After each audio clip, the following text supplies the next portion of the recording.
Yeah, this is symptomatic, really, of the degeneration in policy and in the focus of education in the country. Actually, I agree with you sincerely. And it is not our purpose at any point. That is what I said, that we should not reduce this to university polytechnic thing. No, we are not comparing. There is nothing to compare because both sectors have different objectives set up for different things. And we are saying that what are the factors that have now mitigated, actually? What are the factors that have now attenuated, the objectives of polytechnics? And that is what we are saying. Why should polytechnics concentrate on producing, graduates in areas that are not technical per se? And because we look at the general focus, and that is why we said that government has to develop the political will to look at polytechnic education again. And to really look at the objective for polytechnic education, which government set at the outset, and see whether these objectives are still being met, or whether there is a veering away from these objectives. Find out why is there a veering away. How do we come back so that polytechnics can fulfill their set objectives? I agree with you sincerely that polytechnics need to be refocused, need to be re-engineered, for efficiency and to produce the kind of graduates that they were, at the outset, primed to produce. In terms of those objectives, what should we be looking at specifically in terms of, look, this is what they should address, this is the area that they're set up for? If you were to suggest to the government, what areas would you ask them to focus on?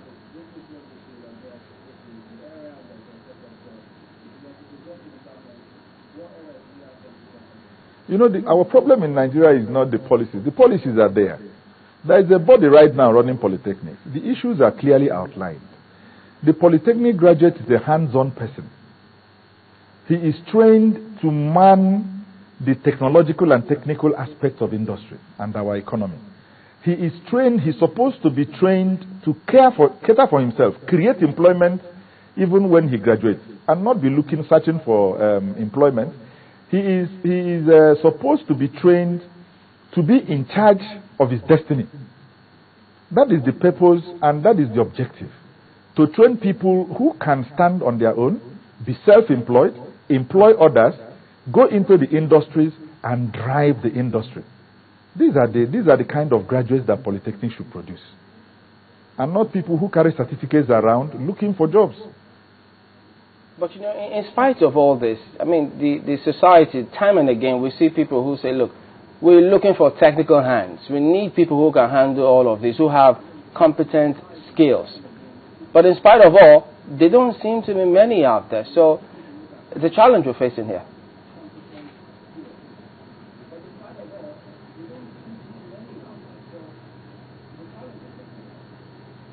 Yeah, that is actually the point that we're trying to make, because you don't take things from the top. You have to have a basis for building at the top. If there is no foundation, then you cannot build a scaffold. Now look at the situation here. Let's look at technical education even from the secondary level. Let's even look at the technical content of our curriculum, from the primary level, even from the nursery level. What's the technical content? What's the technical content of the curriculum at the secondary level? What happened to the technical schools we used to have in the 60s, in the early 70s, and in the early 80s? How many of them are still there as technical schools? And I think that what has happened is that, gradually, progressively, there has been a degeneration in the perception of people who have technical skills. And to shy away from, saying that I went to a polytechnic, I went to a technical school, people now say, okay, let's go into mainstream education. And in going into mainstream education, you find that these areas are totally neglected. So I think that actually government has to go back right from the beginning, right from the foundation. Let's inculcate technical competence.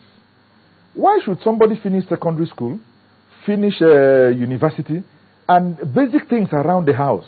We don't have the basic skills. It's not like that in advanced countries. You don't see a white man hiring somebody to paint his house, hiring somebody to work his car in terms of changing plugs and things, and running a generator. These are basic skills that should be inculcated in the curriculum, right from the nursery school to the primary to the secondary, and then these are the bases that will feed, the tertiary, actually. And let's take an example. In the Polytechnic sector now, and that is the point we are making, really. Somebody graduates with an HND. He is technically primed, but you don't give him an opportunity to go higher in the technical field, to get a higher degree in the technical field.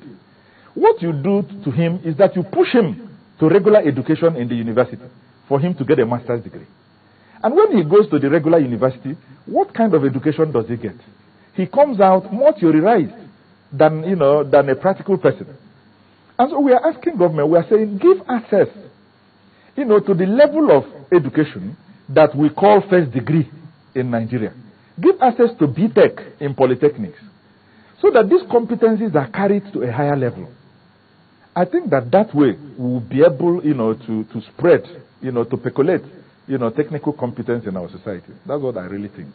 Okay, but at the moment you say that perhaps before Wednesday, NEC will be convened and they may just call off the strike so that the students can get back to school.